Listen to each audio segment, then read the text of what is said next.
Okay. Good afternoon, everyone. Welcome to the webinar today. My name is Mel Gavin. I work for IT Sligo. I work for the Contract Research Unit in IT Sligo. We are an external engagement unit within the research department. Because of that, we have many external roles, including as mentors for the Sustainable Energy Community Programme, and one of our European projects is called AgroRes, which is the project that we're, I suppose, covering this webinar under. The webinar is being recorded now as we speak, so we'll try and keep to a reasonable time frame. I realise everyone's busy. So we're going to talk about the Microgeneration Support Scheme that is now out for public consultation with the Department of Environment, Climate and Communication. Okay. So just some background details. I'm not going to read this out in word for word. So it's related to the public consultation for the Microgeneration Support Scheme. The department have released a high-level design of that and are welcoming questions and responses and any comments on it at the moment. The AgroRes project that we work on is a policy improvement project that specifically has an objective to increase the uptake of renewable energy in the agricultural sectors, and it's funded by Interreg Europe. So we're one of 8 partners in 7 different countries that are examining policy across Europe. So it's specifically to do with renewable energy, not energy efficiency or decarbonisation. They are being addressed obviously by other projects and other policies. And it is specifically looking at the agricultural and rural sectors. Now, we're not just going to limit to that today, but the Microgeneration Support Scheme is something that will certainly aid in farmers who consider an investment in renewable energies, or renewable electricity specifically. So the content we're going to deal with today is an overview of microgeneration in its current scenario and what is being proposed in the high-level design. We're going to review the consultation document, refer to some of the other documents that are included within that, and we're going to look at the questions in the consultation document. There are 15 questions in the consultation document. So as we go through certain aspects of the high-level design of the Microgeneration Support Scheme, we will stop and try and have question sessions on that. Because this is a live event and there are multiple people, we can't have an open mic session on that. So we're going to ask you to use the Q&A function in Microsoft Teams. So we're going to stop after certain aspects that are discussed, and we're going to look at the specific questions in the consultation document around those aspects and give a chance for some questions. We won't be able to do that for very long because we do have to move on and cover all the aspects of it. At the very end, we're going to just give some detail around making a submission to the department if you feel you want to. So with that, we'll move along. Sorry, before I move along, I'd just like to say that I'm joined on the webinar today by my colleague Stevie, who's going to be keeping an eye on the questions, and my colleague Paul, who will be helping him with that. But also Paul is the technical backup to all of this. Okay. So microgeneration in the current scenario, it's about producing electricity from small renewable generators. So this isn't heat, it's specifically around electricity. And the typical things we know of are, the solar PV on homes and businesses, small hydro and small wind. Now that's not the limitations of that, but they're the typical technologies deployed so far. The micro element of the term relates to the output, and that's putting a limit on the kilowatt electrical output. So if you have a single phase connection and you connect to the grid, your maximum output for microgeneration at the moment is 6 kilowatts. If you have a 3-phase connection, your maximum output is 11 kilowatts. At the moment as well, for those limitations, for those output limits, you have a simple grid connection process. Sorry.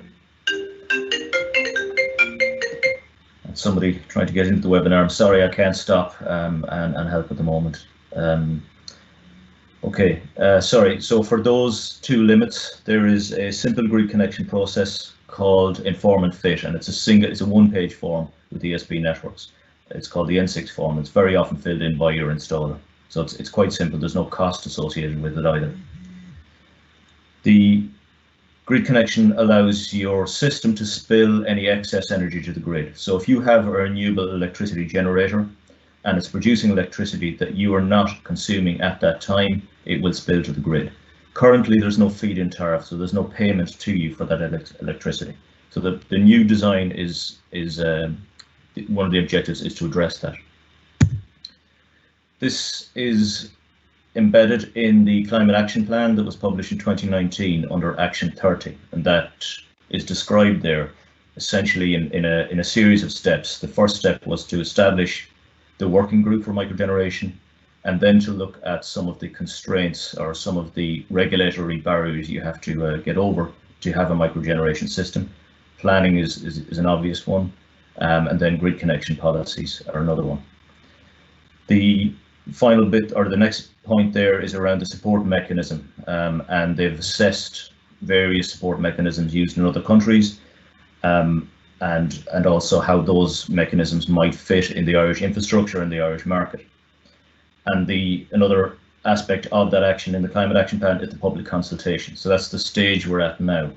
Following the public consultation, the next stages will be to finalise the policy and open it this year. It's supposed to be opened, I think, in June or July. Now that may slip, we don't know. All of this is to align with the Renewable Energy Directive. It's often called the recast Renewable Energy Directive because it was revised in 2018, and sometimes it's referred to in some of these documents as RED 2. So the public consultation, which is the stage we're at now in that climate action, it's being run by the Department of Environment, Climate and Communication, DECC. It was published and open for submissions on the 14th of January. And the submissions, or the deadline to submit any response, closes on the 18th of February, so that's next Thursday. Just bear in mind, if you do make a submission, they are public, so you can ask for certain commercial aspects to be kept confidential, but I don't believe you can make an anonymous submission on this. So the first link there takes you to the department website, and in there you'll find the public consultation document and an economic and policy advice report that I'll be calling here the Ricardo report. That report is 184 pages, and it has a lot of the background analysis that's referred to in the consultation document. The other document that I've referred to already, the RED 2 document, you'll find a link to that here as well. So we'll jump right into the high-level design. The principles guiding the high-level design are listed here, and they're listed in the consultation document as well. So the first is to establish the renewables self-consumer model, and the renewable self-consumer is defined in the Renewable Energy Directive. The second principle is to support community empowerment and participation, and that principle is in most energy policy now, recognizing that an energy transition is going to require community and citizen participation. The third point there is to ensure equity and address cost burden sharing. Now that is an important point, and it comes up quite a bit in the consultation document. It's essentially to make sure that those who cannot avail of the scheme don't take an unfair share of the cost. The next point is about energy first, and we're all used to hearing that energy efficiency first is the hierarchy of sustainable energy. So dealing with waste and energy efficiency first before you move on to clean energy. The next point is that the focus is on self-consumption. So it's important to realize that the high-level design that's being proposed is not a scheme that will support pure export, so just export, not realistically. It's a scheme that's going to improve the business case for self-consumption by giving you some return on the exported or spilled electricity. This is also then going to sustain the microgeneration industry, so manufacturing, installers, electricians, things like that. The next point is around coherence with other schemes and to align with other supports and other policies. And then also to address the technical barriers, the two key technical barriers being the planning constraints and the clear grid connection policy. Now, those two aspects, the planning constraints and the grid connection policy, are not addressed in detail in the consultation document at the moment. They will be addressed by other parts of the working group. So I would expect to see more detail on that in the coming months. So I'm going to go through various aspects within the public consultation high-level design. And you see these listed here, and then in the brackets you can see the consultation questions that I spoke about earlier, the 15 consultation questions, that they address those aspects that I've listed. So we're going to start with the payment mechanisms and terms. We're going to move on then to the definition of microgeneration, eligible installations and technologies and export limits. There is one question around the grid connection. Then there's a question that I think will probably raise a lot of discussion around the eligibility requirements. There's 3 questions dealing with that. There's one question that addresses how communities can access this. And then the final question is how the scheme will be funded. There is an open question at the end of the consultation, question 15, in which in your submission to the department, you can put in any of your broad thoughts that aren't covered in the previous 14 questions. So we're going to start with some of the definitions, some of the terminologies. The first one here is called the viability gap. So if we look at anyone, let's say a user installing a microgeneration system, so you're going to have costs associated with that over the whole life of the system. So you're going to have the capital cost as you install it, and your operational cost as you maintain it or service it throughout the system. And that's your overall cost, represented here by the yellow bar. So at the moment, you're going to get then some self-consumption savings. So whatever you manage to consume from your system is going to save you a certain amount on your electricity bill. And then the difference is referred to here as the viability gap. So it's the difference between the lifetime costs and the lifetime savings. So the microgeneration support scheme is intended to address that viability gap. The next thing here I'm going to discuss are the policy options that are used elsewhere and their assessment for the microgeneration support scheme in Ireland. Now, on the left column, you have 5 different support mechanisms listed, and there's some details then in the right. I'll go through these in a second. And then after that, then I'll explain what the coloured green blocks mean. So the first mechanism we're looking at is a smart export guarantee. And that's a single export rate for all installations. So existing and new. This would be applied, it would be eligible for all existing installations and all new installations moving on from here. It's linked to the expected wholesale electricity price, but it is set by the electricity suppliers. So it's set and paid by the electricity suppliers. The second mechanism here is an investment subsidy, and that's the grant schemes that we're quite used to in Ireland. So at the moment, the domestic solar PV grant scheme is an investment subsidy. So this is a percentage of your total investment costs that that you would pay at the installation, so at the capital end. Okay. The third one is a feed-in tariff, and that's a fixed rate export payment similar to the smart export guarantee, but it's expected to meet the whole viability gap in itself. The fourth is a feed-in premium. So you'll see that I've got the feed-in premium and the smart export guarantee coloured in yellow here. That's because the feed-in premium would bridge the rest of the viability gap that the smart export guarantee doesn't reach. I hope this isn't too confusing, but we'll get there. The fifth one is more to do with targeting specific groups or specific regions, and it's not really being considered in the high-level design at the moment. So the policy options 1, 2, 3, 1 to 5 there, you can see that policy 1 considered only the smart export guarantee by itself. but it's recognised in the document that that would not bridge the viability gap. Then policy 2 has the Smart Export Guarantee acting with an investment subsidy, so with a capital grant. Policy 3 has just the feed-in tariff, meeting all the viability gap. And policy 4, which is the one that the high-level design has gone with, policy option 4, is a combination of the Smart Export Guarantee and the feed-in premium. Now, in the policy consultation, they've changed the names of these. So the Smart Export Guarantee has become the Clean Export Guarantee, or the CEG, and the feed-in premium has become the Clean Export Premium, or the CEP. So it's a combination of those two elements that are going to bridge the viability gap. So going back to our viability gap, the Microgeneration Support Scheme will start by providing a Clean Export Guarantee. That's going to be linked to the wholesale price of electricity, and the remainder then will be provided by the Clean Export Premium. Okay, so it's a combination of those two mechanisms. Starting with the Clean Export Guarantee, as we'd said before, this will be available to all existing and new installations.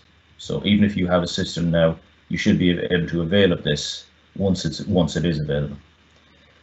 It's going to be provided by suppliers, so the licensed electricity suppliers that we buy our electricity off at the moment. Now, in the longer term, it's hoped, or it's aimed that this will be linked to time of use tariffs when we have a smarter energy system. We don't have it at the moment. This is going to require smart metering on a large scale, demand side management and things like batteries. So we're not there yet, and it may be a number of years before that's a realistic option. So in the interim, the CEG is going to be a minimum rate set by the regulator, but based on the annual day-ahead market wholesale price. Now that's a variable market price. It varies, as the name suggests, on a daily basis. The wording in the consultation document suggests that it will be set based on the previous annual average for the year.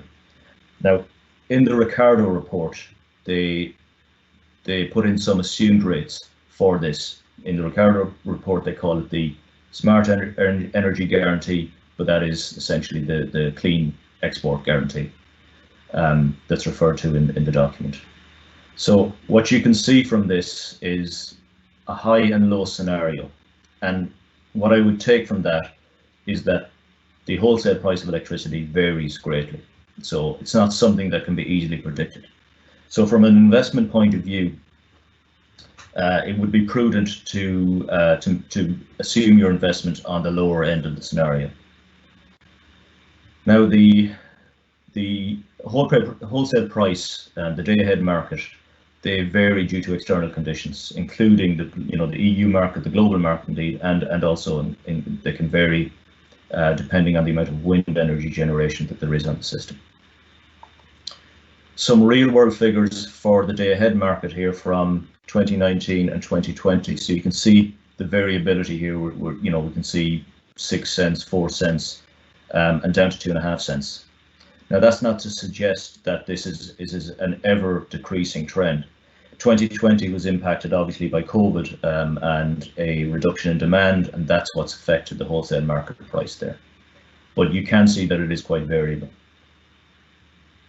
So that's the first aspect of the mechanism. So we're going to have a look at two of the consultation questions now. So Stevie and Paul, I know you're there. Paul, if you could keep me to about 3 minutes on this aspect, and we'll try and answer some questions. Stevie, if you could read them out. If there is any related to this at the moment, we will take general questions at the end. There's no specific questions just on this, Mel, but a couple of questions that maybe we could cover off. Okay, well, I'll just make some comments on this myself at the moment. Some of the things that stick out, let's say, from question 1. So the first approach here is the Clean Export Guarantee, and this appears to be the main one that meets the Renewable Energy Directive for a market value for exported electricity that all renewable self-consumers should be entitled to. Now, the term fair market value in the Renewable Energy Directive, they make the point that member states may take into account environmental and societal values as well. So that may be something you want to consider in the response to this. Having this, the CEG is going to be set by suppliers, but obviously a minimum will be regulated. There is a suggestion in the documents that say that you could end up here with a supplier sort of market here for exported electricity, in which they'll offer better rates depending on other aspects. They may offer you a better rate if you switch if you're selling your electricity to them, if you also switch your supply to them. So there's some suggestion that there will be an option to switch your supplier that you export to, just in the same way that we switch our electricity suppliers now to get maybe a better rate for a while. Okay. Sorry, Stevie, go on.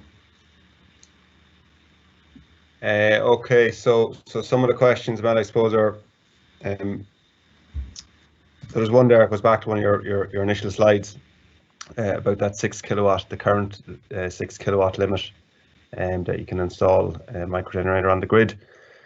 So the first question is it possible to generate more than 6 kilowatts but actually cap the grid contribution to 6 kilowatts? And I suppose that's the same question for this new scheme as well. If there is a cap, can an installation set that cap but have excess generation on their site as well? I imagine it will come down to separating the two installations somehow. Mel, what would you think? In the current microgeneration scheme, where you have if you apply for a microgeneration grid connection, yes, you can have all the generation you want on site, but you're capped at what you can export. I don't know what would technically happen if your system has more and tries to put it onto the grid. I don't know if that would be a penalty, or if there would be some kind of a technical breakdown in that. But yes, you can have as much on site. This is about how much you export to the grid. So in both schemes, I imagine it's going to be the same. Now, there is another cap that we'll discuss in here that relates to a percentage of your total generation. So there's a proposal here, we'll get to it, of capping your maximum export to 30% of your total generation. We'll get to that. I think that's slightly different. Okay, but yes, currently with the limits on output at 11 kilowatts for 3-phase, 6 kilowatts for single phase, you can have more than that in terms of capacity on your own site, as long as you use it on your own site. Just a reminder, we're coming up on 3 minutes there now. Okay. Just one other question there quickly. Okay. Does this initiative cover solar panels on farmland? And the answer to that is yes. The micro support scheme covers roof mounted and ground mounted. So there'd obviously be limits to the size of that, which we'll go through. Yeah. Okay. So I'm going to move on to the second part of the payment mechanism, which is the Clean Export Premium, or CEP. This is going to be available in the high-level design proposal, this is going to be available to new installations only, so not existing installations. It's going to bridge the difference between the Clean Export Guarantee and the Viability Gap, the rest of the Viability Gap. Now, in designing this, the department have used a discount rate of 3.75. This discount rate or interest rate is simply, I suppose, it's a figure that you'd include in any long-term sort of time-related investment. And it's noted here that it was chosen to strike a balance between competing interests of return on investment and the cost of the support overall. It was also found to be close to the discount rate currently used in the Public Spending Code. So one way to perhaps think of the 3.75 is, would that be enough for you to make an investment yourself? The minimum tariff for the CEP is going to be sector-based on the lowest cost technology. So that suggests that for higher cost technology, this tariff isn't going to bridge the viability gap. So this essentially suggests that it's going to sort of encouraged to go for the lower cost technologies.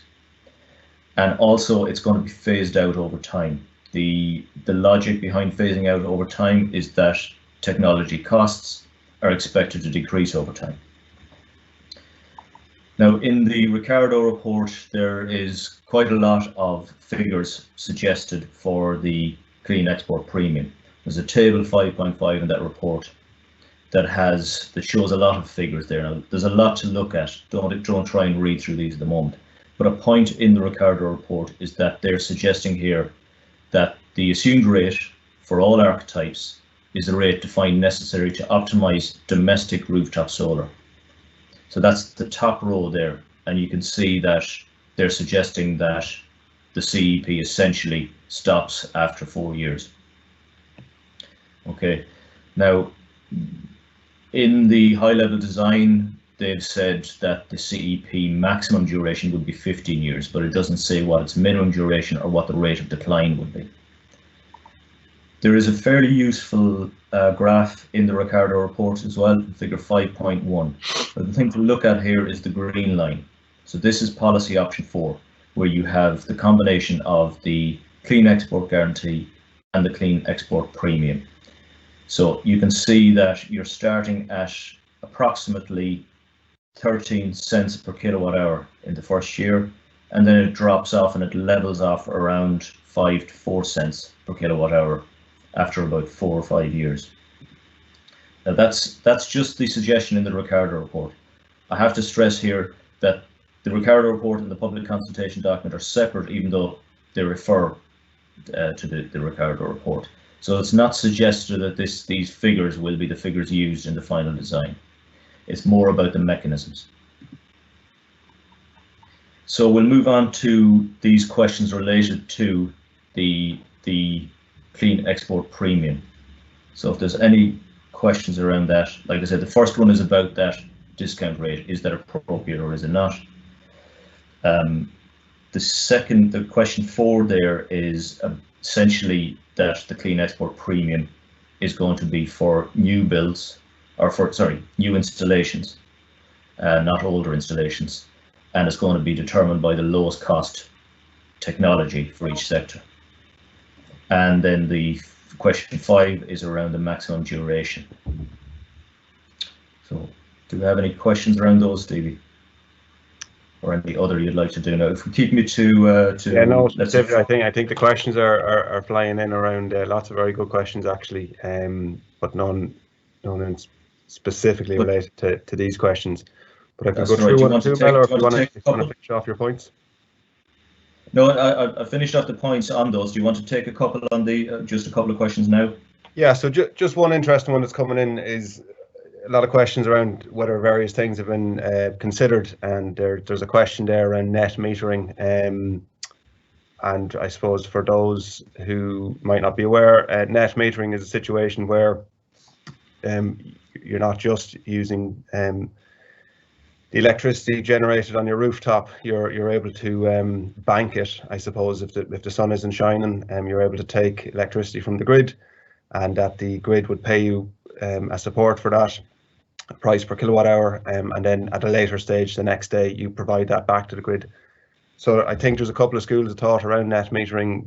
Utilities argue that it's too expensive for the market to pay for that from in a domestic sector rather than getting it from centrally generated, and then others argue that in fact net metering does make sense. So I don't personally have an opinion on net metering, I don't know enough about it.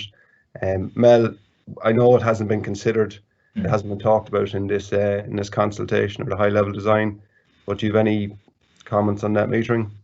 No, I suppose I've been focusing on the consultation around the high level design. The only reference that covers or that relates to that is around the clean export guarantee payment, rather than linking it just to the wholesale price, that it would be based on time of use tariffs, in which, you know, net metering might come into that aspect when the system is ready for that, and when everyone has the systems that can support that.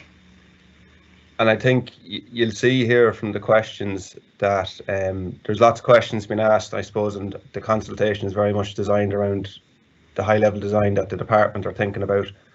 But the questions that are being asked here should certainly be should be included in people's responses to this consultation to say if you feel that net metering should be included as part of this, then obviously it's why do you feel that that is the case, or try and justify it, or indeed why it shouldn't be considered. Okay. Yes, and I suppose to that end as well, there is reference in the public consultation document to review of the scheme over time. So there's probably a point in time, not very far away, where the review should be either implementing, things like net metering if they're appropriate. So that I can see that is something that should be possibly in the first or second review of this. And then I'll just give you one final one, Mel. There's a couple of questions around carbon credits. Obviously they're being used in other jurisdictions. So are there carbon credits or incentives available to electricity suppliers? There's different types of carbon credits. There's the Energy Efficiency Obligation Scheme carbon credits, which are or energy credits, which are used for energy efficiency measures. And I believe now that certain types of renewable electricity generation can claim some of those energy credits or carbon credits. Again, carbon credits or energy credits aren't mentioned in the high level design. So again, I would encourage you, if there's a support base that has been used in other countries for use in this domestic micro generation schemes, please put that into your response in the consultation. Mel, do you have anything to say about carbon credits in relation to the scheme? Yes. It's something that occurred to me, not essentially carbon credits, but the energy efficiency obligation scheme, which was related to energy credits. That if the clean export guarantee, which is the one that's linked to the wholesale price, is going to be provided by suppliers, and the CRU is just going to specify, the regulator is just going to specify a minimum tariff for that. What encouragement or what reason would there be for the suppliers to offer anything other than the minimum? So I know that there are possibly some market mechanisms where they might say, we'll offer you more if you're going to get your supply from us for a certain number of years. That may come into it, and hopefully it will. But I think there's a perfectly valid response around that, to have an obligation scheme whereby the suppliers can perhaps offset their energy efficiency obligations by having so much exported power that they are buying. And to do that, then, if they want to do that, then they would have to increase their rates above other suppliers or other buyers. But that's my only thoughts on it. The mechanism of energy credits or carbon credits wasn't part of the assessment, or wasn't one that I've seen that was assessed in the Ricardo report as an incentive mechanism. Okay, thanks. And then just two other very short questions that I'll try and cover. One is about who will pay for the export meter, which will cost over €700. I'm not sure how much it's going to cost. That may be the correct price. I would imagine if there's a premium or a clean export tariff being used, then that would be part of the price of the installation of the microgeneration system. And then the last question is, any mention of pro-consumer community co-ops pooling capacity with high generation smart meters? Yes, that is part of the high level design, that a renewable energy community or an SEC can take part in the scheme, and there's relatively clear definitions about what those communities can be. So I think, Mel, you're probably going to cover that a little bit later. I think it comes up in question 13. Yeah. Okay, so look, back to you, Mel. Okay, thank you, Steve. Right, how are we doing on time? Okay, right, so I'm going to move on now to some of the definitions and eligible sectors, eligible technologies, and the export limits. Now, both in the Ricardo report and the public consultation document, the part of the overall assessment looked at the 4 technologies that are eligible, and they considered them for different sectors, and within that then they determined reasonable capacity bands that would suit self-consumption for those sectors and those technologies, excuse me.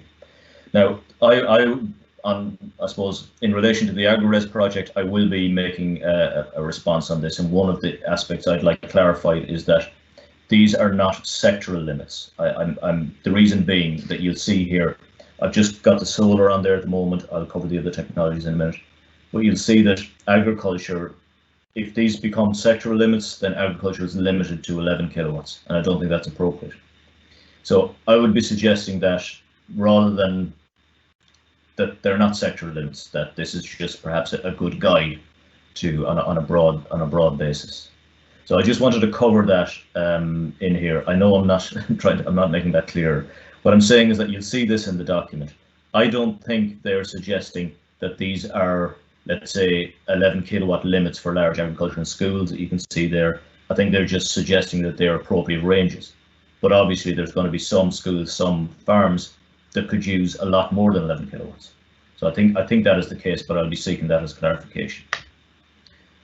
So also this table that looks at the capacity bands, it shows the 4 eligible technologies. So solar, wind, hydro, and micro CHP. Now the definition, the newer definition, or the proposed definition of microgeneration is that it is technologies including micro solar PV, micro hydro, micro wind, and micro renewable CHP with a maximum electrical output of 50 kilowatts. So you see the 4 listed there. So it's important just to say that it's electrical output. That is probably only really relevant to micro CHP. CHP is combined heat and power. So you could have an anaerobic digester producing biogas, running that through a CHP unit. So you'll get some heat from it. You'll also get some electrical power. The maximum output for the micro CHP is 30 kilowatts electrical. Now, the export payment cap is proposed to be based on 30% of the total generation for all technologies and sectors. So that's another thing that it's asked in the questions, and we'll move on to that. But just before I move on to that, in relation to the upper limit of 50 kilowatts, the Renewable Energy Directive, it doesn't refer to microgeneration, so it doesn't set limits on microgeneration. So that the department's consultation document has said that the CEG, the Clean Export Guarantee that's linked to the wholesale electricity price, will not be limited to the 50 kilowatt upper limit referred to in the microgeneration support scheme. Now it's not clear if you have a system that's higher than that and you're exporting and you want to avail of the CEG, it's not clear how that's going to be obligated or how you're going to access that. So that's another question that I would have in my response. Now just another point on renewable micro CHP, this excludes oil. It excludes solid fuel, natural gas, or any other non-renewable fuels. So these are the 3 questions that relate to what we've just talked about. So the first one there, question 6, is about that capped export volume. So that's the 30% of your total generation. A question I would have around that is how and when is that calculated? Is it 30% of the expected generation over a month? Is it over a year? Is it over a day? They're also suggesting that this is only on the CEP. So to me, that indicates that you would get the CEG, the Clean Export Guarantee, for any exported electricity. But again, that's worth seeking clarification on.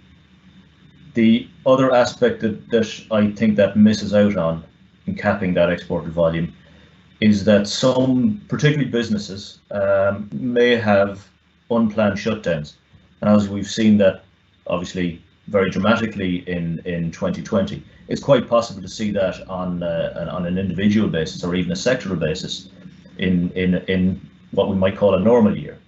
So in those cases, not having that cap would at least allow some reduction in the losses that business is going to make or that farm is going to make. Question 7 then is just about the eligible technologies. There are other technologies that could be considered, but these are probably the 4 most realistic. There is an assessment in the Ricardo report as to which technologies are viable, and this is what they've come up with. And then the final one is the limit of 50 kilowatts as a microgeneration limit. So Stevie, any questions around those? Yeah, loads of questions. So Okay. again, not specifically linked, but they are linked in some ways. So will the SEI solar PV grant still operate in this new scheme? I would think that it wouldn't. There's no specific mention of it in the high-level design or the consultation, but I think that is the purpose of this, is that you move the market away from grant subsidies and more towards a market-oriented scheme like we've seen in the RES for large-scale renewable generation. Anything to add to that, Mel? Yes, no, I should have brought that up when I was discussing the table with the 4 policy options. So the policy option 4 that's being proposed includes the smart energy guarantee, the clean export guarantee, and the premium, the clean export premium, and it excludes the investment subsidy. So my reading of it is that this is a proposal that, you know, once this is available, that the capital grant won't be available. So again, there's a lot of questions you could ask or suggestions you could make around that. You could suggest that there's an option for either or. You could suggest that both are appropriate, and many will, I imagine. But to be clear, the high-level design proposal at the moment is that you'd remove the capital grant, the investment subsidy, and replace it with the export guarantee and the export premium. Okay, and then who's likely to set the market value? What are the expectations on this? So the market value, as what Mel went through in the slide, is going to be based on the day-ahead market rate. And again, the idea that it has to be a fair and efficient price is covered in the European legislation, which now the Irish government is responsible for enacting through this scheme. But it's basically based on the day-ahead market. Anything else to say on that, Mel? No, the market, it's a capitalist world, and the market essentially sets that wholesale electricity price based on supply, demand, and various other aspects. The clean export guarantee, there will be a minimum regulated price, as all even electricity prices are regulated in Ireland.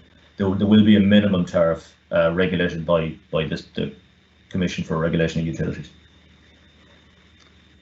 Okay, and then there's a lot of questions around that, whatever the interest rate is too low, the discount rate is too low, and the various costs of the different installations, and I suppose assertions that the scheme as designed now in this paper won't work, that it won't be enough of an incentive. So again, that's why we're bringing this information to people, to try and help people make a response to the consultation, to say if you feel that something won't work, why it won't work, and make that case, justify that very clearly in your response to the department.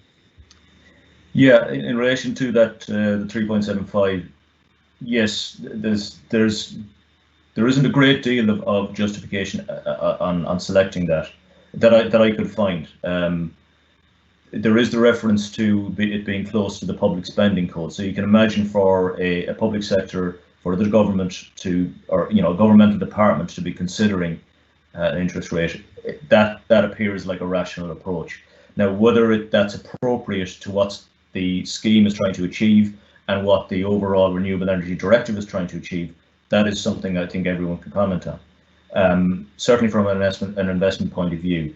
The other aspect there that Stevie referred to is going back to that definition of the market value, in which the Renewable Energy Directive does allow member states to take account of environmental and societal value. It doesn't obligate them to take account of that, but it does allow that. One other point here I would say, let's say on the investment subsidies, I think an important part of the investment subsidies that if it's just got rid of in its current form is around battery technology, in particular in that batteries will be an important component, on-site storage will be an important component of, the future versions of, let's say, time of use tariffs, or maximizing demand side management and optimizing, supply and demand with renewable energy. So yes, it does, to me, it seems appropriate to maintain at least some investment grant around those technologies that would enable a better infrastructure in the future.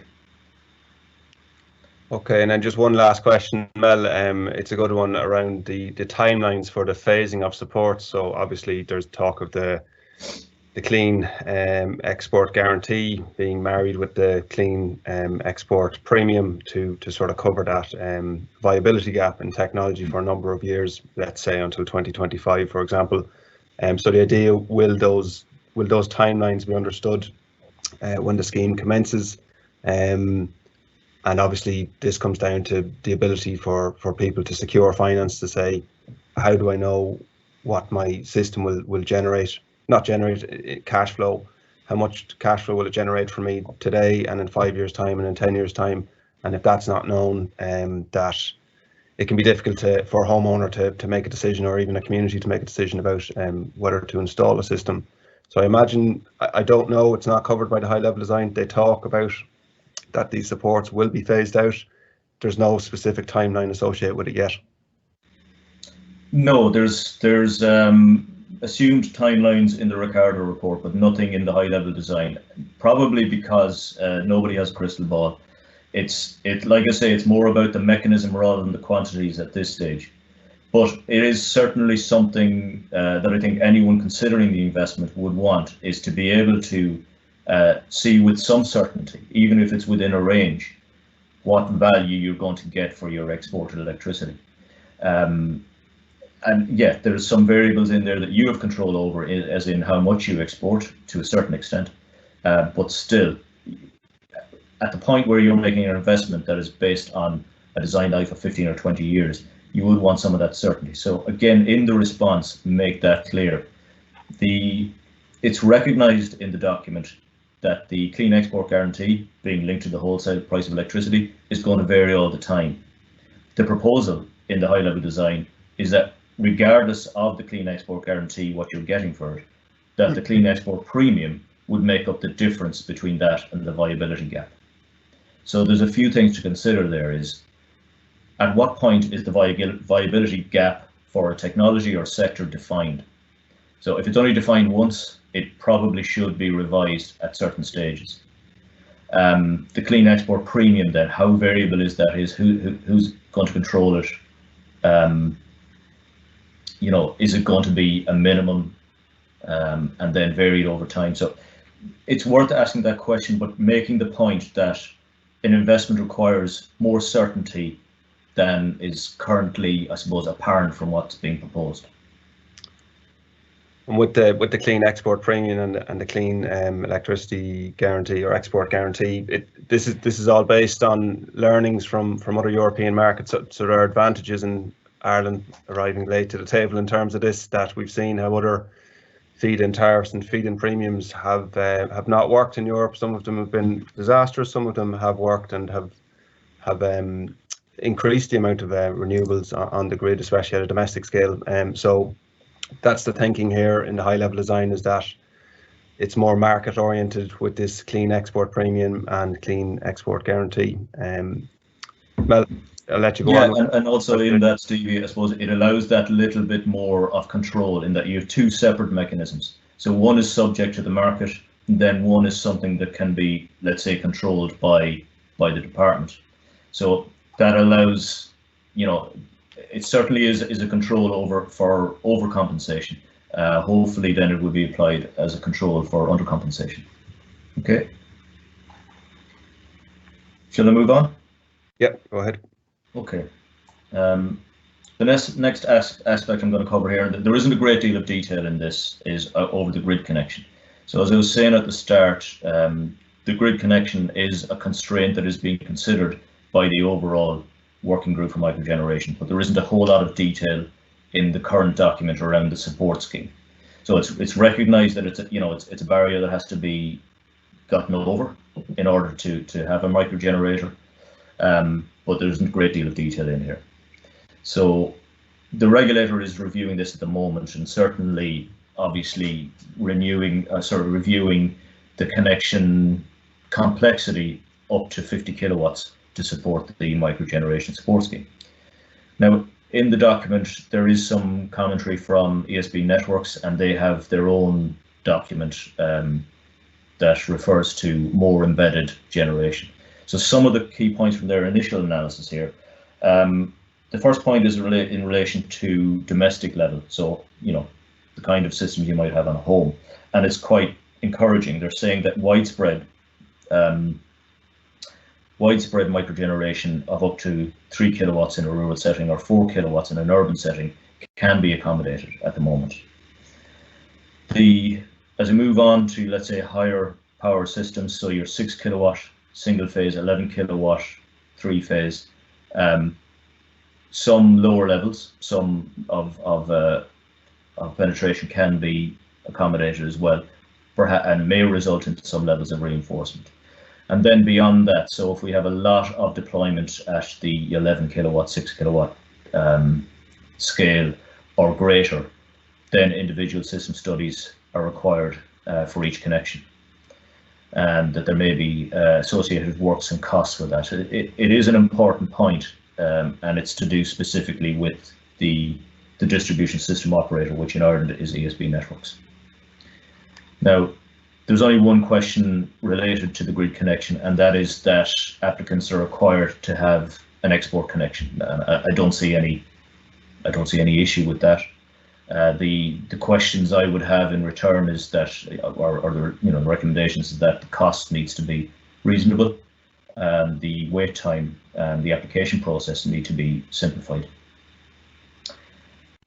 So, any thoughts around that we may already have covered or not covered as yet?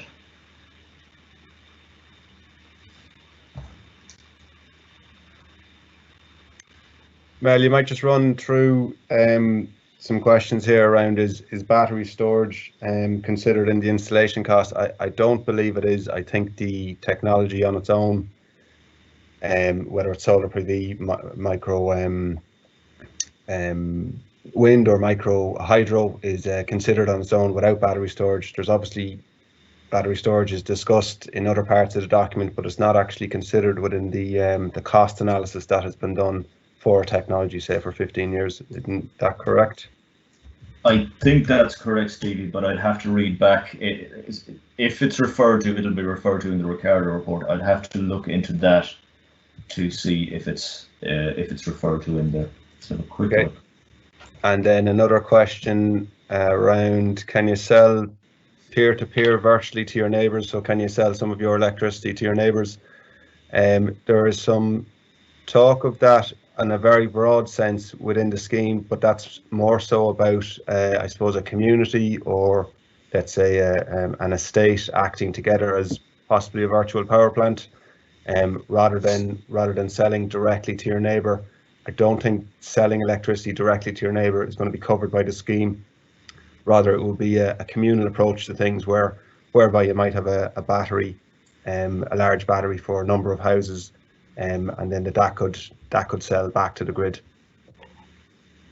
Yeah, the peer-to-peer trading isn't included in the current version of the design. So the two payment mechanisms here are going to be via the licensed electricity supplier. So at the moment, that's who you sell your export to. And then just another query again, sort of around the existing situation whereby SEI would pay out a domestic solar PV grant at the moment versus what we're talking about now, this new micro generation support scheme. So it's important to remember that this system is being implemented. The micro support scheme system is being implemented because of European legislation, and then flowing through from that. Next is the new climate action plan, which sets our target for renewable energy generation.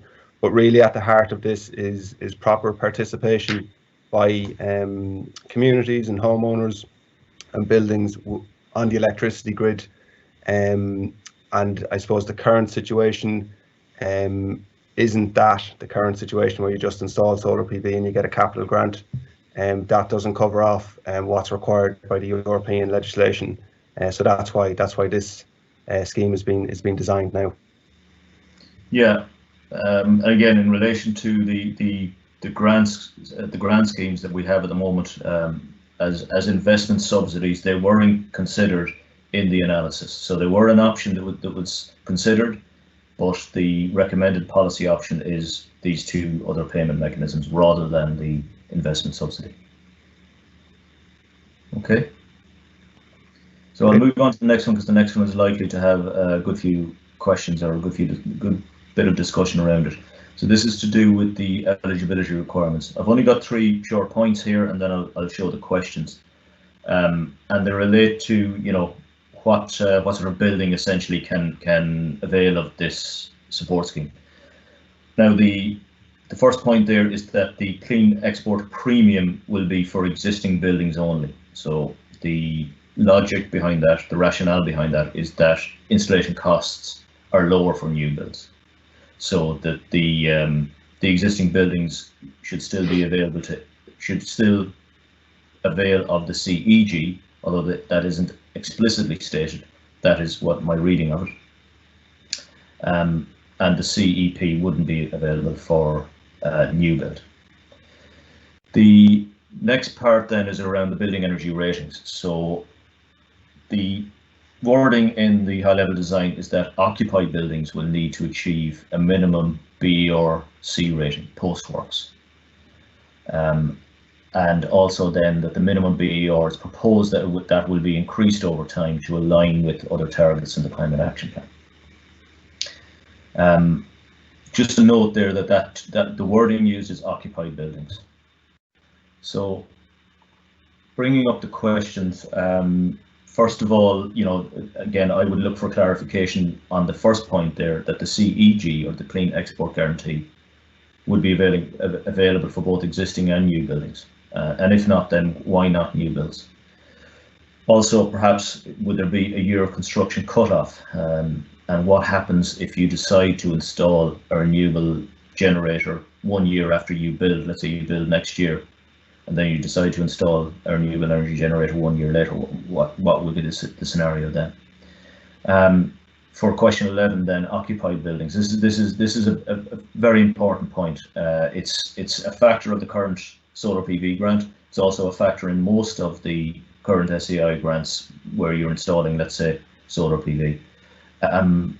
For many buildings, it probably doesn't apply. If the building isn't heated, then why would it matter what the building energy rating is? There's also another aspect here that as we move towards sustainable transport involving electric vehicles, more people will adopt electric vehicles. So why not avail of, you know, renewable electricity to feed the battery for your vehicle? And that has nothing to do with the building energy rating. Okay, any questions around that, Stevie? Yeah, there's questions around that, around the amount of electricity generated, and that this should be decoupled from the BER requirements. Obviously, yeah, there's two different things here. This is the idea of a citizen participating with the electricity grid, and in my mind, when you talk about that, any discussion around energy efficiency is something different. Energy efficiency is different. You're saving energy, whereas energy or electricity generation, you're generating energy and getting a price for it. So I can see why the consultation or the high-level design is trying to marry some of these, because ultimately many of the schemes available for energy efficiency, various SEI grants, have these limits, which makes sense. So I suppose the question would be, Mel, yeah, I know we're asking people here to answer the question that you have up on screen, but the question is, in your opinion, are these too stringent, I suppose, to say your home has to reach a B or C in order to get this solar PV or this microgeneration support? Yeah, in my opinion, it is, and not just for homes. But if we take homes specifically, there are plenty of homes in Ireland for which trying to get to a B or C rating is not all that cost effective. Now you can do a lot with older homes, particularly let's say old stone homes. They're still occupied heated buildings. You can do a lot, but if you were to then invest in an extreme retrofit to get it to a B or C rating, to avail then of putting a solar PV system on there so that you could avail of the microgen support scheme, I don't think that's a cost-effective use of money. If you make the most cost-effective improvements to your building and it still doesn't reach a C, I don't think you should be restricted then from accessing clean electricity on your own site. And to put some background on that, the building regulations the newer building regulations for homes, they recognise that it's not always feasible to reach a B or B2, which is the cost optimal level. And in the building regulations, then they make suggestions of what is equivalent to that, or what would be, I forget the wording used, but what would be, let's say, the carbon equivalent of that, or the cost optimal equivalent of that. So yes, I do think it's too restrictive. Then when you consider farm buildings, if we don't make a point of this now, if this point isn't raised in the consultation, I know it will be, but there's a likelihood, there's a possibility, an outside possibility, that we'll end up with a scheme that has just a stringent rule that doesn't make a lot of sense for some buildings. You could have farm buildings, warehouses, buildings that are occupied on an intermittent basis that don't reach a B or C, but why would they? Because you're not wasting heat from them because they're not heated, or they're not heated very much. So, but they may still have an electrical load. The other thing is that the electricity use may not be linked to the occupied space. It might be around manufacturing. It could be you could have lots of other things, and obviously it could also be related to transport, which has nothing to do with the building energy rating. So yeah, that's my thoughts on it. Right. Yeah. So it's trying to standardize a lot of these support schemes with a BER or an energy efficiency requirement attached to it. And yeah, these schemes shouldn't all just be attached to the previous scheme, because every scheme that comes out, even with this scheme, they'll eventually come up with a final design. And sure, there's going to be problems with it. There's problems with every single scheme that's ever been thought of. So a bit more thinking around this one possibly from the department would be welcome, I think, because ultimately they have to make it possible for energy citizens to take part in the electricity grid, and if you attach these stringent standards on it, then you're going to push people away from being able to do that. Mel, just around the 30% export limit, do you want to talk about sort of some of the high level design, the thinking around that, why it's been picked, and again your opinion on whether it's the right amount or not? I'm getting my opinion in here a lot. Just to be clear, it is my opinion. I'm not speaking on behalf of IT Sligo or Agores even, for that matter. Reading the Ricardo report, it appears to have been perhaps, I might be unkind, perhaps a somewhat arbitrary level, or just maybe even a rational level that would be correct, would be reasonable to use in order to promote self-consumption. That the systems, the various technologies at the different scales assessed for different sectors, that they applied a 70-30 split on what would be appropriate. So I have a few thoughts on it. That why apply that as something to disincentivize just export, when the self-consumption is already incentivized by virtue of the comparative value of savings in export. So I think it's possible to address promoting self-consumption just by the value of savings and the value of the export, rather than applying that cap. And like I say, applying that 30% cap, right now I can't see exactly how it's going to be applied, as in when and how and to what figure.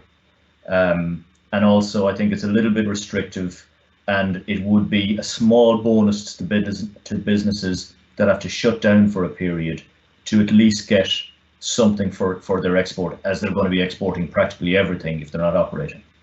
So that's my thoughts on it. Fair enough. Just a question there around the new Esp Smart Meters, and we actually had a webinar about the smart meters there a number of weeks ago. So smart meters are not going to go live. The target date to go live is 2024. So even any smart meters that have been installed now, they're not, I suppose, operating within the market. I think they're collecting data all right, but they won't be of use to this scheme until the target date of 2024. So that's why they have to come up with a way of managing the payments, and this market price that we've talked about. They have to come up with a way of doing that in advance of the smart meters going live. So they're trying to come up with a scheme here that facilitates, again, what's in the EU legislation in advance of the actual smart meters being live on the system. So it's a little bit complicated, and in fairness to the high-level design document, it does say that there will be ongoing review to check on these things as it develops. Mel, a couple of questions there around the cost of maximum export capacity, and obviously that's for farm buildings or agricultural settings, or even small commercial settings, and it's around the cost of that. Will the cost of MEC and other charges make incidental spill of elect cost prohibitive? So I'm not quite sure how to answer that. I suppose that may be a mechanism for the suppliers to control the export. In that, I suppose technically or electrically, you may end up exporting more than your 30% allowance, but you won't get paid for it. Now, I don't know if you get penalised for it. You may get penalised if it's, if the power output at any point is over your MEC. But yeah, it's more a question for ESP networks. That comes down to that 30% cap. Like I say, my understanding of the high-level design is that it's capped from the point of view of the payments you'll receive, not from a technical point of view. So if you end up exporting more, you just don't get paid for it, much like the current situation. Okay, fair enough. And then, yeah, again, just a question here around SECs participating, and will there be a cap for a number of industries coming together? So again, there's a lot of that covered in the consultation about what an SEC, or sorry, what a renewable energy community is.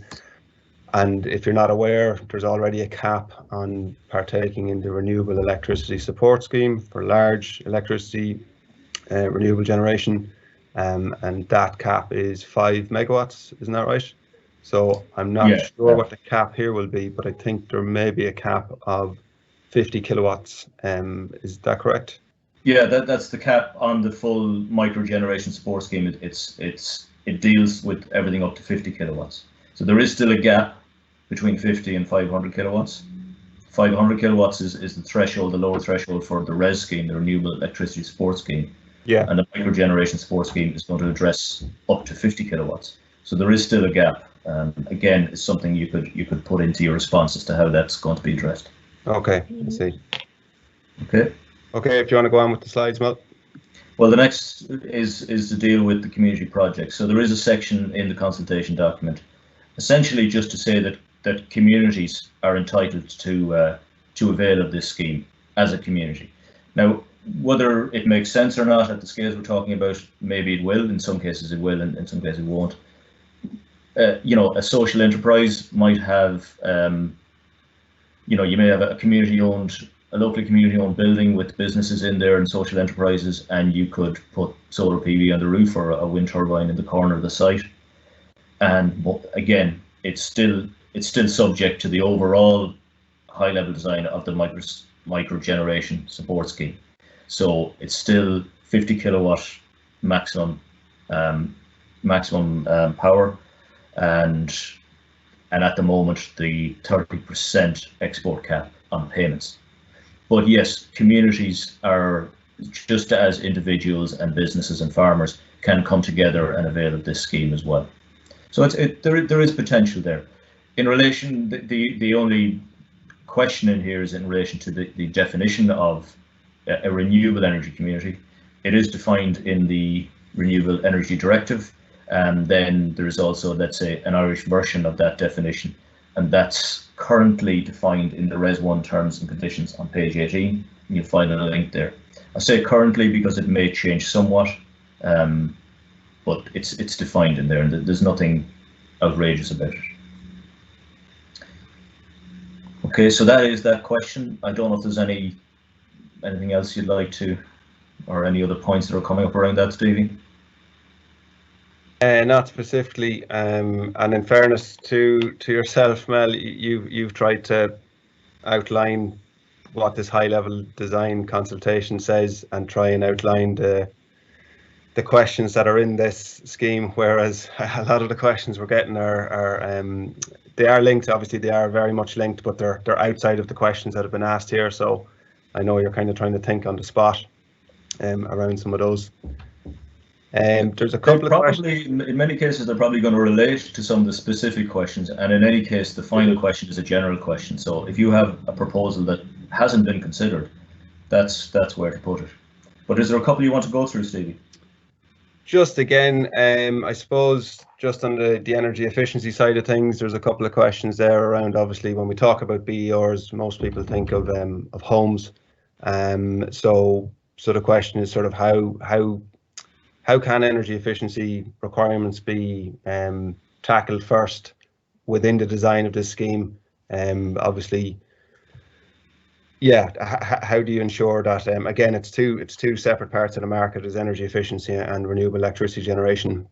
But if this design is trying to cover both and align with other schemes, how can energy efficiency be requirements? How can they be absorbed, say by farming sector, and also large industrial buildings where it's more difficult to do energy efficiency upgrades? So that's the question. Well, yeah. How is it? Again, you know, I'm putting my own opinion in here, but how do you address energy efficiency? Energy efficiency first is a really good principle. Of course, it makes perfect sense.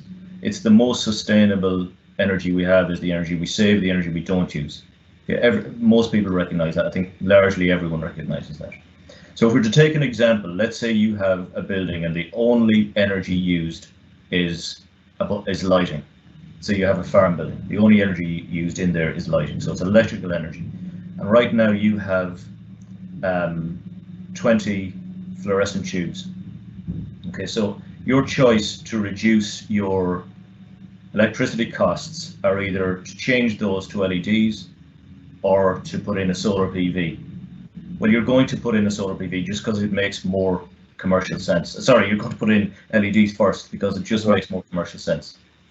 So again, I think that there's quite a lot in the market already to deal with the efficiency first principle, and the mechanisms around BERs, because they're mostly to do with heat. The BER is mostly related to heat at the moment. I can't give too strong an opinion. I think there are better ways, that it might not be the most appropriate way to link energy efficiency to a renewable electricity scheme. Is that diplomatic enough? Yeah, and I think the important point is, as Mel says, and you know, we work on the Sustainable Energy Communities program with SEI, so we always publicise the message and promote the message that it is fabric first. If you can try and save energy within your buildings, then do that first. But when a scheme like this comes along, and within the EU directive, and again I keep going back to that because that's where all this stuff comes from. The EU has these directives through the Clean Energy Package, then the Irish government incorporates that into Irish law, and then we come up with schemes like this. So energy efficiency isn't covered by that renewable energy directive. It is covered in another part of the clean energy package, but in terms of this scheme, this is a scheme about people and energy citizens being able to participate in the scheme to fulfil the obligations of the EU legislation. So if you start putting in too stringent energy efficiency standards in situations where it may not make sense, then you're limiting those people. And I've kind of made that point already, so I am repeating myself. So maybe I'll come back to another question then, Mel. Yeah. Yeah, there's a question here, a good one. Is now the time to install solar PV with the existing SEI grant, knowing that you'll then get an export tariff in July of this year, if that target date is stuck to. So I don't know if we can say yes to that or no to that, or no opinion. Look, it wouldn't be, and I'm not just avoiding the question here, it wouldn't be right for me to say yes or no, because it depends on so much.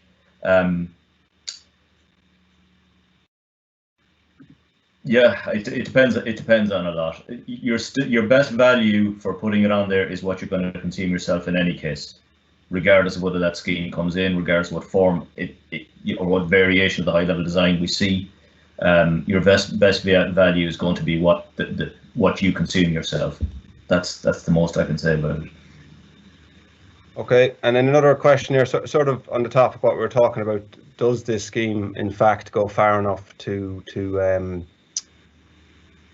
ensure that Ireland is in compliance with the EU legislation? And obviously, it's a high-level design. It isn't completely finished yet, so it's so important that if people have an opinion about a fair price that they should be paid, about what that market price should be, about those BER requirements, about eligibility, about size of limits for communities, about people participating themselves. It's so important that people answer the call documentation. Even if you're to go to one of the, how many questions are there again, Mel? Is there 15? 15. 15. Yeah, even if you're to go to one of those questions, because there's a few different aspects to this. If you're to go and answer just one of those questions as a citizen, it's worthwhile doing, to say this is my opinion, because it will all have to ultimately be thought about and in the final design of this scheme. Okay, I might just move on. There's only one other aspect to cover here at the moment, and then we'll deal with a lot of those general points for as long as people want to stay on. So that's question 13. The final specific question is around funding the scheme. The proposal is to fund it through the PSO. So the supplier is paying the clean export guarantee. Well, that's the wholesale price, so they buy it off you at the wholesale price and then they sell it on. But the clean export premium will be recovered by the suppliers through the public sector obligation, the PSO levy. Now, there were other options considered. So there was, suppliers could recover the costs based on the market value through socialising the cost through their unit rates. Some of that's trickier in Ireland because our electricity prices are quite regulated. And then the final point there is around the Exchequer funding that via essentially creating a grant scheme, albeit not a capital grant, a kind of operational grant scheme, a bit like perhaps the SSRH. But that means then that it would be a scheme some people would avail of, and essentially all taxpayers would be paying for the cost. Now, the PSO isn't a great deal different than that. Everyone who buys electricity pays the PSO. So that is the recommendation in the high level design, is that it is paid for through the PSO. So the premium in particular is paid for through the PSO. There's a couple of reasons. That is the mechanism that is going to pay for RES, and I believe it's the mechanism that paid for the previous refit. It's fairly simple to implement and to regulate. Okay, and I suppose as consumers, we're sort of separated for it. It appears on the bill. It does increase. It has increased this year. It's a relatively small portion of our bill. For most of us, it's a fixed monthly payment. It's not related to consumption. That may or may not be fair, but that's what it is at the moment. And then for some business customers, it is related to consumption in a certain sense. So the larger, I think, your MIC, the larger your PSO. So that's the proposal on funding the schemes. It's going to be through the PSO. So that's the final specific question. The next question is just the general question. So I don't know if there's anyone has mentioned the PSO or funding the scheme, Stevie. If not, then we'll just go to the final question. I'll explain about the response template, and then we can deal with some of those general thoughts. Mel, just one thing, no specific question about the PSO, but as we were saying just before we started, that actually at the same time as this consultation, the Commission for Regulation of Utilities are actually having their own consultation with a response date of the 22nd of February. And in that consultation, they deal with the PSO, the public service obligation, and how it will interact with this scheme, actually with the microgeneration support scheme. So as usual, nothing is straightforward in how these are dealt with, and they're dealt with by different government departments. So it might also be a consultation if you have a strong opinion about the PSO and how it should interact with this scheme that we're talking about now, the microgeneration support scheme. Then do please look at that consultation as well. Okay. All right. So the question 15 in the document, it's mistyped in the document. It's another question 14, but it is question 15. So it's just the general thoughts, and I think maybe a lot of what has come up in the webinar in the questions would fit in here, but I think you'd often find some of the other questions where some of those thoughts are relevant to them. You can put them in there. I don't think it ultimately matters where you get it in, as long as you make your point.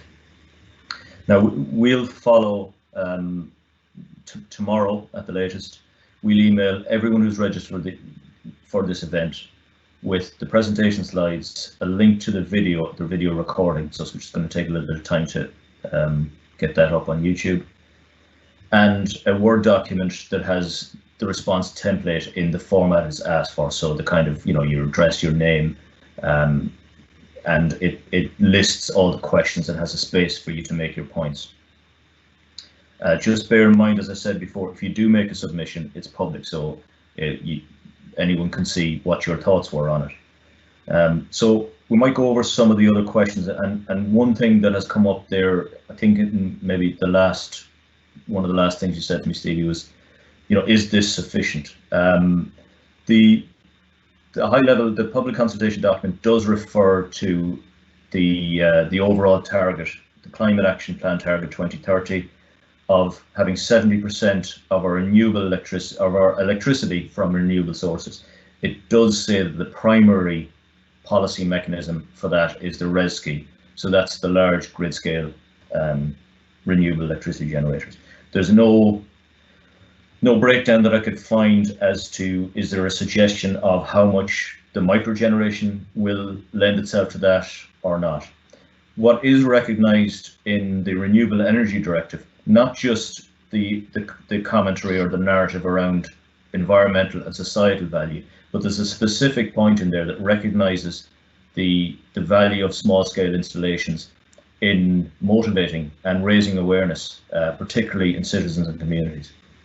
So that is in there.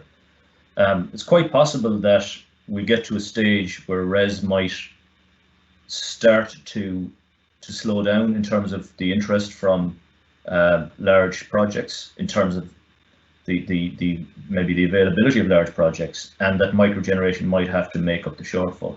So there's no, from an overall target point of view, there's certainly no downside to getting a head start on that. There are challenges, mostly to do with grid, and mostly to do with the costs of supporting the scheme.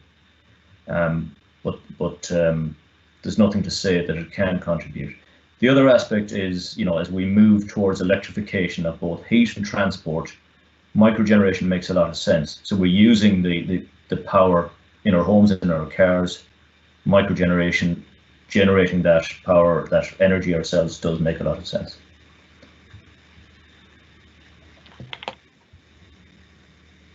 Mel, one element here, an important question, I think, the minute PSO was mentioned, some queries in around, is that the fairest way to do things? And I suppose in the high-level design document, it states that it is important that any support scheme for microgeneration is equitable and addresses any negative distributional effect, where those who cannot afford or who are unable to participate are in effect subsidising those who can, those residing in apartments, rental accommodation, or affected by energy poverty. So what that's basically saying is that it's fine for people that can afford to install solar PV on their rooftop, and then also get an export tariff, this clean export tariff paid to them, and the cost of that then is recouped by all electricity customers on the system, and those then that live in energy poverty who may not be able to afford to install a solar PV scheme. So it's discussed a little bit in the document. How those people are protected isn't exactly outlined. So again, No. Sorry, Mel, go on. But the important point there would be to go back to the slide. I'm not going to go back to it now, around the principles of the design, and that comes up, the equity and the burden sharing, and that's what you've been talking about there, and that, you know, not everyone will have either the financial capacity or the practical, you know, technical capacity to avail of this scheme. But anyone paying the PSO levy in the current design is going to be sharing the cost of that. There's another point in the principles there. It's around coherence, so that it is, you know, coherent with other policies and aligned to other schemes. And no single support scheme, no single policy will solve all problems. So again, if this is and it is an important point, and if anyone wants to make a response on that aspect, the PSO is probably where to make it in the response template. But that those vulnerable, particularly in relation to this, the energy poverty, those vulnerable of that, the other supports that are there for energy poverty need to be, I suppose, maintained, reinforced to make up for this. So that's where that kind of coherence, the policy of coherence, comes into play. Okay. Then, Mel, just a question around the actual response to the consultation. Can you attach supporting documentation to your submission? I'm not sure if you can. Definitely, if there's a link to a document, put that link in there, or put the title of the document. So I'm not sure, can you actually attach with it? You probably can if you're just sending it in by email. Yeah, I don't see why you couldn't. I don't recall reading that you can't. Okay, but you can submit it by email, you can submit it by post if you want. Okay. And then another question, Mel. So community applicants who simply want to generate electricity under the RES scheme need to register as an SEC and fulfill a number of unrelated aspects of an SEC, master plans, retrofit, etc. So that's about the renewable electricity support scheme. That basically it's difficult just for an SEC to set up somewhere in the country to say that's it, we want to generate renewable electricity without first having thought about energy efficiency or community energy efficiency projects. And I suppose if that is the way that this is being applied to here in this micro support scheme, because we talked about, again, those definitions of a renewable energy community are used there. So again, I'm not clear on what that SEC would have to prove in order to take part in this microgeneration support scheme. But again, it will probably follow the same logic as the RES scheme that's currently underway. So that's why I used that word in the slide, that the current definition of a renewable energy community is in those RES 1 terms and conditions, which refers to the requirement that at least one member of the renewable energy community must be a registered sustainable energy community with SEAI. There may be some changes to that overall definition, but right now for the microgeneration support scheme, high level design, and the RES terms and conditions, the definitions are the same. So like I said, the link that I've got in that slide will take you to that definition. That's the current definition. Okay, so we're coming up on 2 o'clock now. Yeah, look, there's been a total of 86 questions, if not more. Many of the questions we just can't answer because we don't have the answers to them. But they're all very good questions that should be included in any response to this document. I'm just having a quick look through here. Mel, do you have anything else then to say, I suppose, just I suppose thanks to Stevie and thanks to Paul. Paul is in the background there, and also apologies to those who've had difficulty. I've had various calls and texts saying people have had difficulty getting in. It's difficult to know why exactly. You know, we've had these webinars with over 200 participants and still 6 or 7 or 8 that for some reason it doesn't work. We're trying to iron it out each time. We're trying to give as much guidance each time.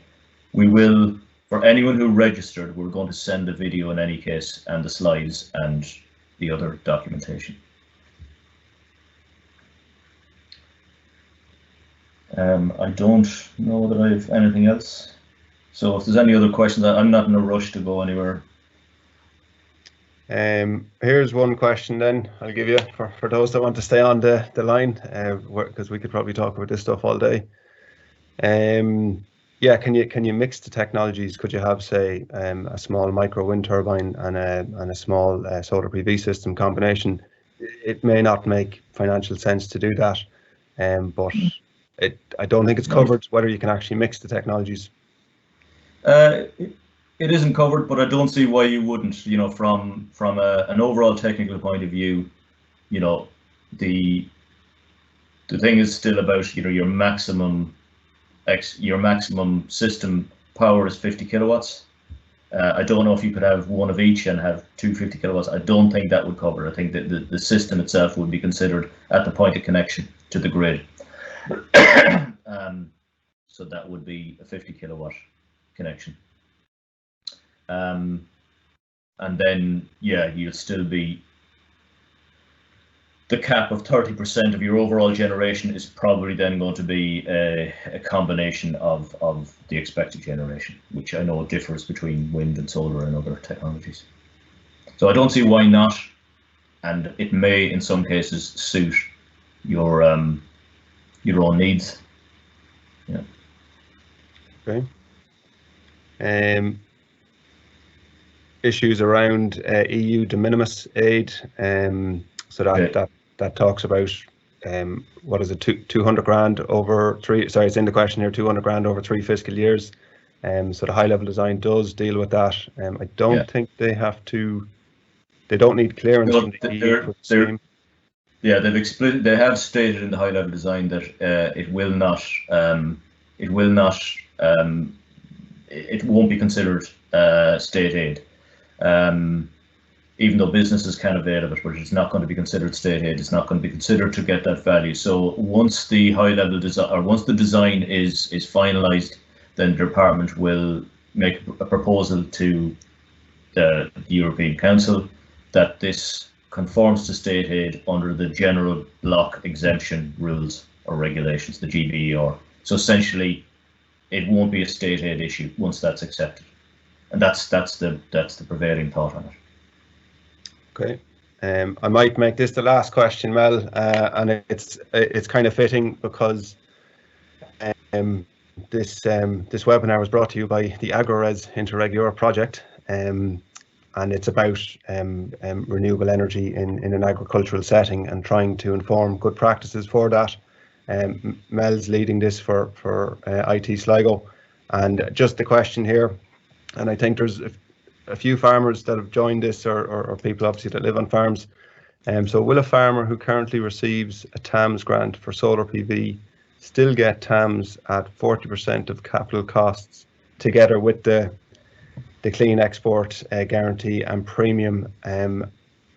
So I don't think that would be the case if that's if I understand it correctly.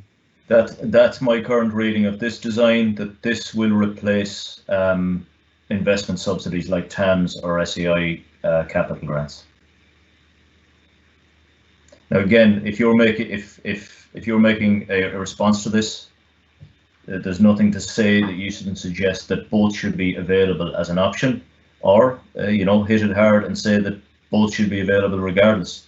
So you could say that an investor, a farmer, or a homeowner should be given the option of either the investment subsidy, the capital grant, or this support scheme.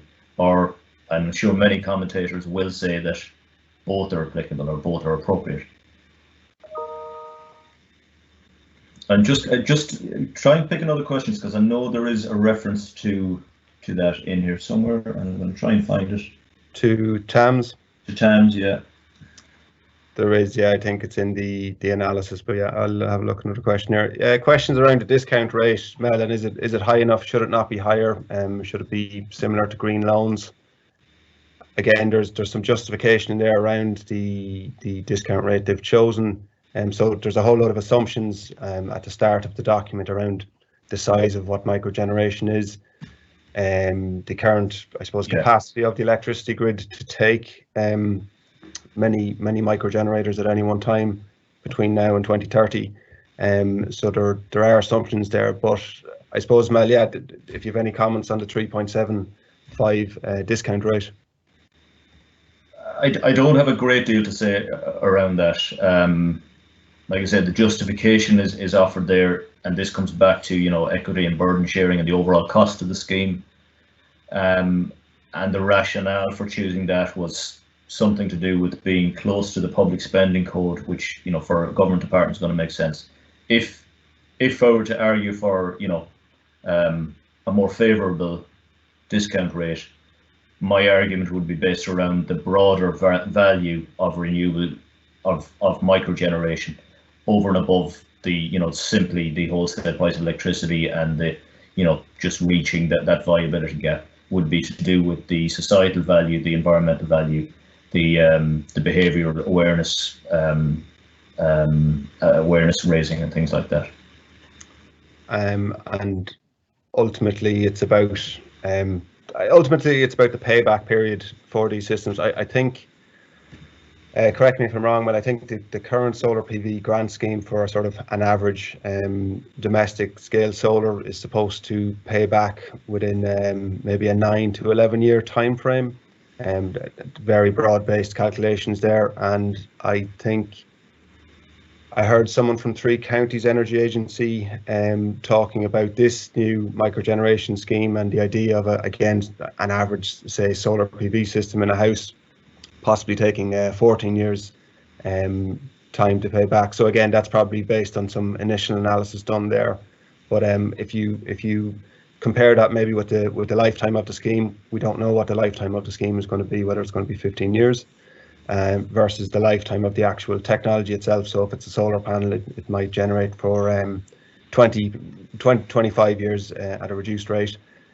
So all those things have to be factored in. Question here, Mel, around the Ricardo report can be accessed on the same page that the consultation document is. So yeah, we'll put a link up to the actual web page where this consultation is on the Department of Energy and Climate Change site, and yeah, on that on page the is the Ricardo report. Yeah. Yeah. Sorry, I've just got this thing about the alignment of policy options with existing policy. So I'll just cover this because it's come up a lot. So on this here, it's got existing policies. The accelerated capital allowance, that is proposed to continue throughout.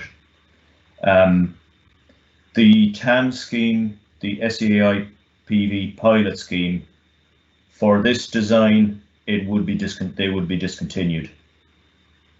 So that is the proposal. So the accelerated capital allowance will continue on, but if this high level design, the proposal in this high level design is that the TAM scheme and the PV pilot scheme with the SEAI will be discontinued. And that's in the Ricardo report. Okay. Okay, Mel, I think we'll leave it there. Yeah, look, when this scheme comes out, if it's going to be released in July, I think probably we'll hold another webinar then. to talk about what has been the final, or how it will work, what the eligibility criteria is, and the various size systems, and possibly what the payback periods will be. So I'll let you close it up, Mel. Okay. Well, thanks again to everyone who's joined us. Apologies when you watch it to those who weren't able to get in. So we are sorry about that, but once we start and once we're preparing this in the morning, there isn't very much we can do to get everybody in. But thank you to all who have joined in. Thank you for all the questions. Thanks to Stevie for helping out with all of that, and to Paul, who's in the background there, is the anonymous hero to all this. And just in case anyone finds all of this confusing, you're not alone. I find it confusing too. There's nothing more confusing than the kilowatt hour, which I have seen one author describe as an abomination created by someone who forgot everything they learned in physics. Okay, with that I'll leave you. Thank you.